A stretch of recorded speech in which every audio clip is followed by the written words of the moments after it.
Hi, I'm Pete Koff, the 2011 President of the Cincinnati Area Board of Realtors, and I'm here with Jeff Rosa, our 2011 RPAC Chair, as well as Mark Query, our Governmental Affairs Director. September 30th is our RPAC deadline, and it's quickly approaching. We were just discussing 3 issues that the legislative and RPAC committees have been focusing on this year, and I thought we'd maybe discuss those here with you. The first one is the mortgage interest deduction, and what I thought, maybe Mark, could you give us some background on mortgage interest deduction, or MID? Sure, Pete. Mortgage interest deduction is, it's got a huge target on its back like it does from time to time, but the federal government is just looking for a way to fill their budget gaps. And one of the ways that many economists are suggesting they do that is through either reducing or eliminating the mortgage interest deduction, which would reduce home values in Ohio by 18% from some studies that NAR has done. So it would have a devastating impact to us. Well, let's talk about that, Jeff. How does mortgage interest deduction being reduced or eliminated affect the realtor member? Well, as Mark mentioned, just reducing values is going to definitely lower your income. Also, we also feel as reduction of value, what's going to end up happening is there'll be less sales because people want to buy homes. The mortgage interest deduction is something we sell to them as a tax write-off.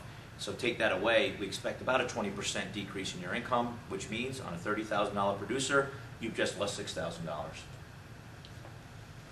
Another issue we've been focusing on was the qualified residential mortgage, or the QRM, and Mark's going to give us the background on that.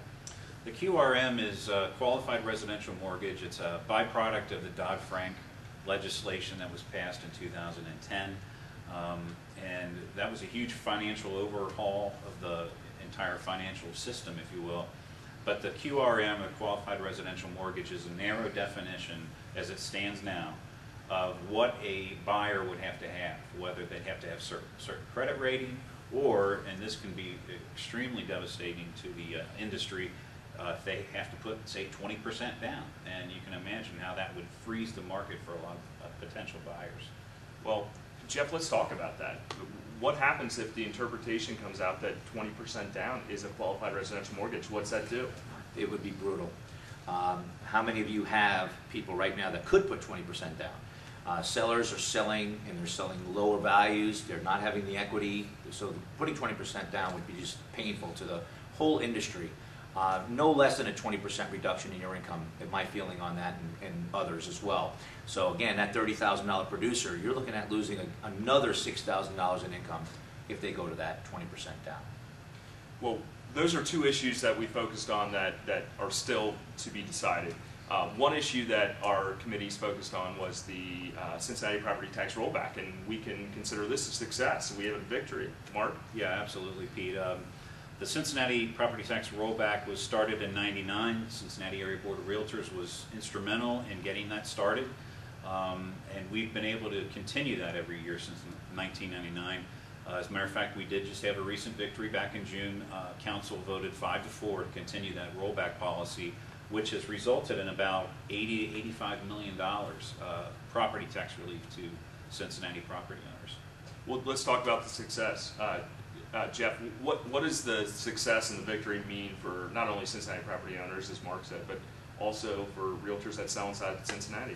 Oh, it's great success because holding the taxes means property values won't come down as a result of raising taxes, which we feel will probably put around $1,500 to $3,000 into your pocket as a result of this success. So it's definitely kudos to us for getting that done. Well, those are just 3 issues of many that our committees and RPAC they look at to protect not only our industry but home ownership. If you've given this year, thank you.